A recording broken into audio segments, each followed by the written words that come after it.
আলহামদুলিল্লাহ আলহামদুলিল্লাহিল্লাযী সালামুন আলা কাফা ইবাদিহিল্লাযীনা ইসতাফা আম্মা বা'দ ফাউযু বিল্লাহি মিনাশ শাইতানির রাজীম বিসমিল্লাহির রহমানির রহিম।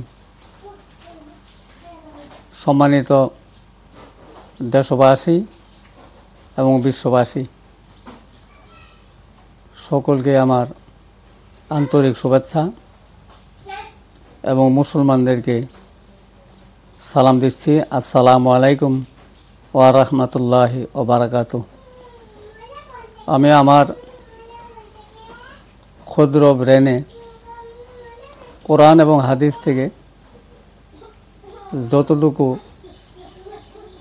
জ্ঞান অর্জন করা সম্ভব হয়েছে, আমরা সকলেই জানি পৃথিবীতে মানুষ আশরাফুল মাখলুকাত, কিন্তু মানুষের যদি সম্পূর্ণ অঙ্গ প্রত্যঙ্গগুলি ঠিক থাকে কিন্তু সে কখনো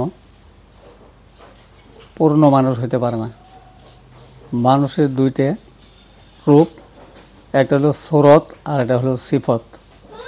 সুরতে সে পূর্ণ মানুষ হতে পারে, কিন্তু সিফতের দিক দিয়ে উনি পূর্ণ মানুষ না।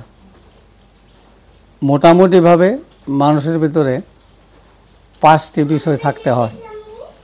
একটা হলো জ্ঞান, দ্বিতীয় হলো বুদ্ধি, তৃতীয় আকল, চতুর্থ হলো বিবেক, পঞ্চম হলো বিবেচনা।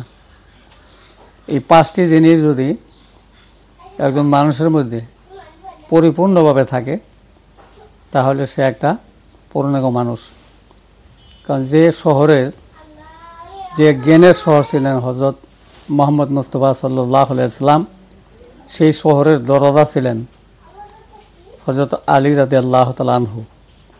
তিনি বলেছেন যে মানুষের 36 থেকে 40 বছর বয়সের মধ্যে 32টি দাঁত পড়া হয়।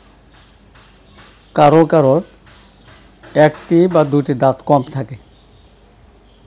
আর ওই 40 বছর বয়সের মধ্যেই মানুষের বুদ্ধিও পরিপক্ক হয়। যার একটা দাঁত কম থাকে তার একটা আকল কম থাকে।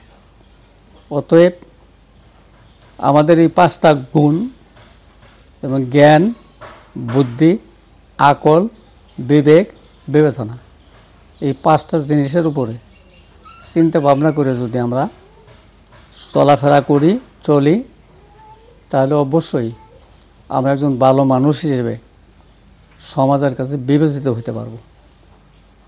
তো আমি আজকের এই আলোচনার প্রেক্ষিতে সমগ্র বিশ্ববাসী এবং দেশবাসীকে এই আহ্বান জানাই যে আমরা সকলেই জ্ঞান, বুদ্ধি, আকল, বিবেক, বিবেচনা, এই 5টা জিনিস সাথে নিয়ে আমরা চলি এবং আমরা সমাজে কাজ করি। তাহলে দুনিয়াতে আমরা শান্তি পাবো, আখিরাতে আমরা মুক্তি পাবো। তো আমি আজকের এই কথা এখানেই শেষ করছি।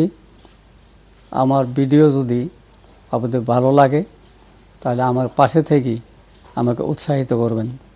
ওমা আলাইনা ইল্লাল বালাগ। আসসালামু আলাইকুম ওয়া রাহমাতুল্লাহ।